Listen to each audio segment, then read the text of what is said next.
بسم الله الرحمن الرحيم.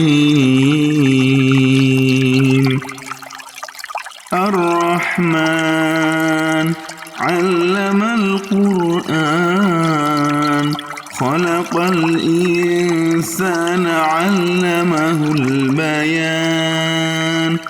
الشمس والقمر بحسبان، والنجم والشجر يسجدان.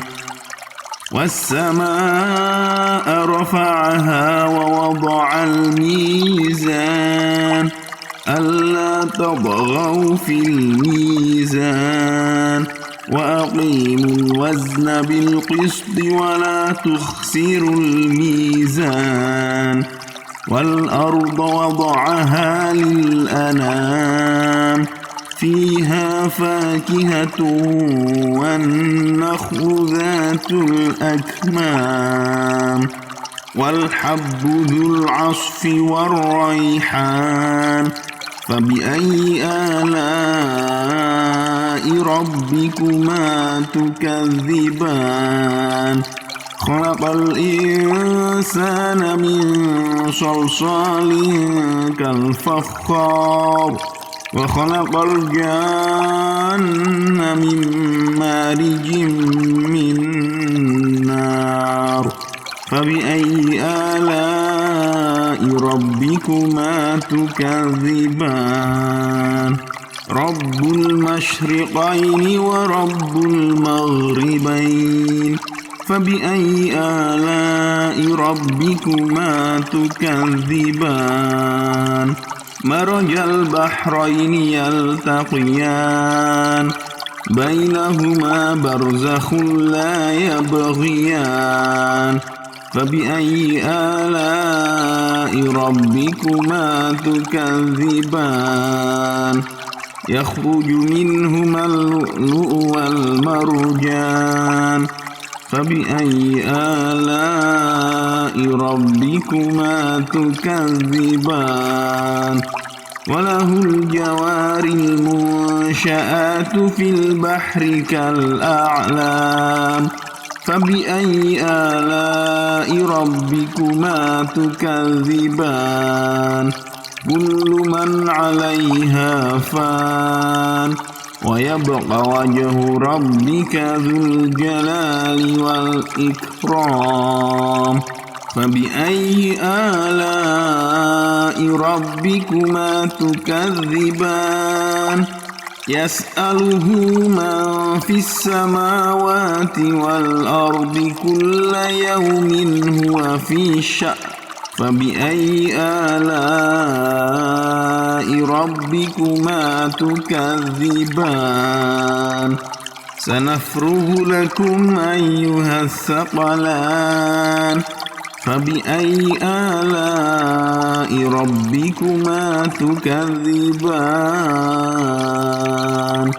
يا معشر الجن والإنس إن استطعتم أن تنفذوا من أقطار السماوات والأرض فانفذوا، لا تنفذون إلا بسلطان. فبأي آلاء ربكما تكذبان؟ يرسل عليكما شواظ من نار ونحاس فلا تنتصران. فبأي آلاء ربكما تكذبان؟ فإذا انشقت السماء فكانت وردة كالدهان. فبأي آلاء ربكما تكذبان؟ فيومئذ لا يسأل عن ذنبه إنس ولا جان. فبأي آلاء ربكما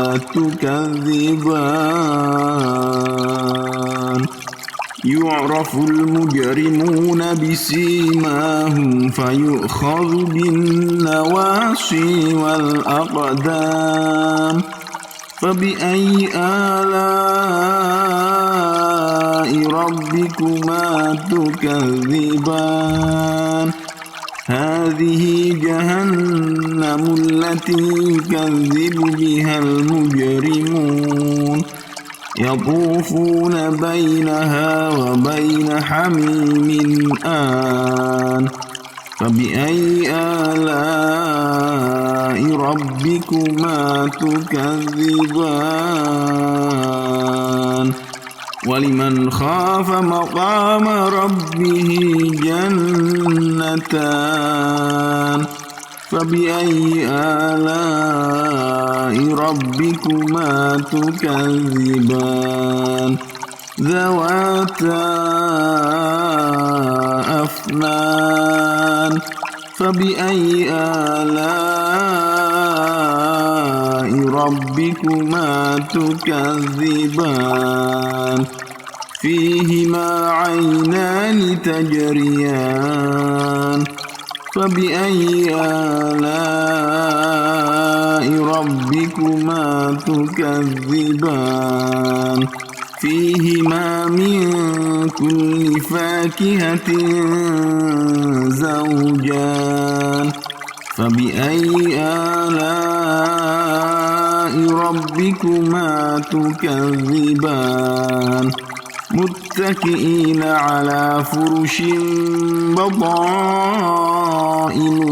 من استبرق وجنى الجنتين دان فبأي آلاء ربكما تكذبان فيهن قاصرات الطرف لم يطمثهن إنس قبلهم ولا جان فبأي آلاء ربكما تكذبان كأنهن الياقوت والمرجان فبأي آلاء ربكما تكذبان هل جزاء الإحسان إلا الإحسان فبأي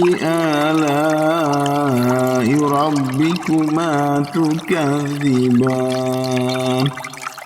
ومن دونهما جنتان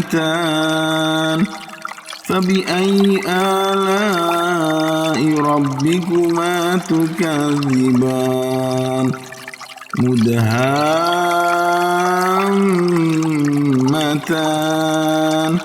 فبأي آلاء ربكما تكذبان فيهما عينان نضاختان فبأي آلاء ربكما تكذبان فيهما فاكهة ونخل ورمان فبأي آلاء ربكما تكذبان فيهن خيرات حسان فبأي آلاء ربكما تكذبان حور مقصورات في الخيام فبأي آلاء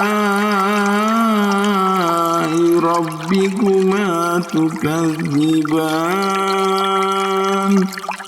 لم يطمثهن إنس قبلهم ولا جان فبأي آلاء ربكما تكذبان متكئين على رفرف خضر وعبقري حسان فبأي آلاء ربكما تكذبان تبارك اسم ربك ذي الجلال والإكرام